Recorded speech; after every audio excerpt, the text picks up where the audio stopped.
Friends, eighth క్లాస్లో ఉన్నటువంటి eighth lesson చిన్నప్పుడే ఒకసారి చూద్దామండి. వట్టికోట అల్వారు స్వామి అండి. ఓకేనా, చిన్నప్పుడే. ఓకేనండి, మనం చిన్నగా ఉన్నప్పుడు కోటలు కట్టుకునే వాళ్ళం కదండి, మట్టిలో అట్లా. ఓకేనా అండి, అయితే మట్టిలో కోట కాకుండా వట్టి కోట అని గుర్తుంచుకోవాలండి. ఓకేనా, చిన్నప్పుడే వట్టికోట అల్వారు స్వామి 1915 1961 ఇతివృత్తం అండి. ఇతివృత్తం సామాజిక స్పృహ. ఓకేనా అండి, సామాజిక స్పృహ అండి. ప్రక్రియ అనేది కథానిక అండి. మనం చిన్నప్పుడే వట్టి కోటలు కట్టుకున్నాం కాబట్టి మనకి ఎక్కువ కథానికలు అనేటివి పైన ఇంట్రెస్ట్ ఉంటుందండి. అయితే ఇక్కడ కథానిక. ఓకేనా అండి, కథానికల పైన ఇంట్రెస్ట్ చూపిస్తామని గుర్తుంచుకోండి. చిన్నప్పుడే వట్టికోట అల్వారు స్వామి అండి. కథానిక ప్రక్రియ అండి. నిజాం రాష్ట్రంలోని తెలుగు భాష సంస్కృతులను ఉపేక్షకు గురి కావడం వల్ల ఆంధ్రోద్యమం అనేది విస్తరించిందండి. అప్పుడు తెలుగు భాష అనేది లేదు, ఎక్కువ అశ్రద్ధ చేసిండ్రు కాబట్టి ఆంధ్ర ఉద్యమం అనేది విస్తరించిందండి. ఏ కాలంలో? నిజాం రాష్ట్రంలో. కథానిక జీవితపు ముఖ్య సన్నివేశాలని తెలియజేస్తుందండి. ఓకేనండి, కథానికలో ఏముంటుంది? ముఖ్యమైనటువంటి సన్నివేశం అనేది ఉంటుంది. అది జీవితానికి సంబంధించింది. సంఘటనల మధ్య సంబంధాన్ని తెలియజేస్తుందండి. ఓకేనా, ఏవైతే సంఘటనలు ఉన్నాయో వాటి మధ్య ఉన్నటువంటి సంబంధాన్ని తెలియజేస్తుంది. జీవితపు సన్నివేశాన్ని తెలియజేస్తుంది. ముఖ్య సన్నివేశం, సంబంధం కళాత్మకంగా చిత్రీకరిస్తుంది. కథనం, సంభాషణ, శిల్పం ఇందులో ప్రధాన అంశాలండి. కథానికలోని ప్రధాన అంశాలు ఏంటండి? ఫస్ట్ కథానికలో కథనం ఉండాలి, తర్వాత సంభాషణలు ఉండాలి, తర్వాత శిల్పం అంటే రూపులు ఎలా ఉంటుందనండి మనము ఊహించుకోవడం అన్నట్టు. శిల్పము అట్లా రూపు మాపుతారు కదండి, అట్లా శిల్పం అనేది చూసుకోవాలి. సో ఇందులో ఉన్నటువంటి ప్రధాన అంశాలు.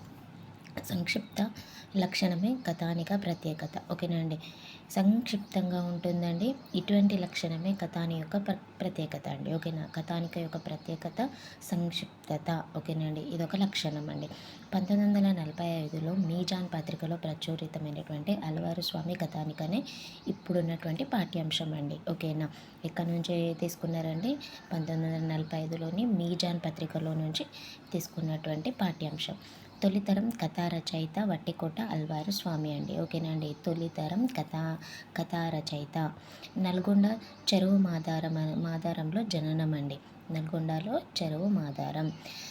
నిజాం పరిపాలనకు వ్యతిరేకంగా పోరాడి జైలుకు వెళ్ళినాడండి.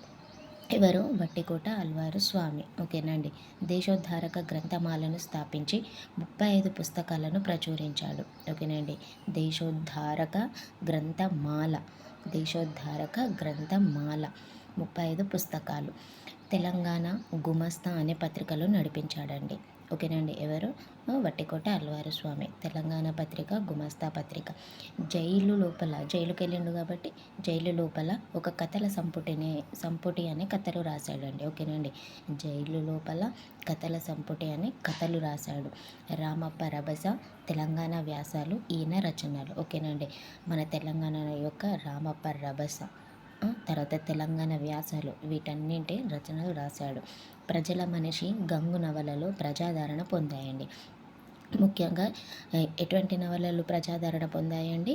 ప్రజల మనిషి, గంగు. ఓకేనండి, ప్రజల మనిషి, గంగు. వట్టికోట అల్వారు స్వామి. ఓకేనండి, వట్టికోట అల్వారు స్వామి, ప్రజల మనిషి, గంగు.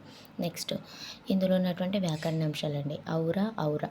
ఓకేనండి, అంటే రెండో పదం అనేది వచ్చి రెండోసారి వచ్చిన పదాన్ని ఆమ్రేడ్తం అంటారండి. రెండు పదాలు సేమ్ ఉన్న పదాలు వచ్చి రెండోసారి వచ్చిన పదాన్ని మనం ఏమంటాం? ఆమ్రేడితం అంటాం. అచ్చునకు ఆమ్రేడితం పరమైతే సంధి జరుగుతుంది. ఓకేనండి, తరచుగాను అవుతుంది. అచ్చునకు ఆమ్రేడితం పరం కావాలండి.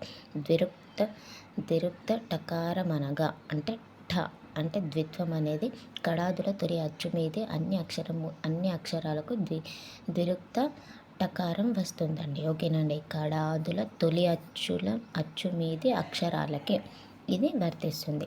నడుమ, కొన, కడ శబ్దాలలో మొదట అచ్చు మీద అన్ని అక్షరాలు పోయి దాని స్థానంలో టా అనేది వస్తుందండి. నడుమ, కొన, కడ ఇవి పోయి టా అనేది వస్తుందండి. ప్రజల యోగక్షేమాల కోసం ఎంత పెద్ద త్యాగానికైనా వెనుకాడని వాడే నిజమైన ప్రజానాయకుడని. ఎవరంటారు? నరేంద్ర కోహలి.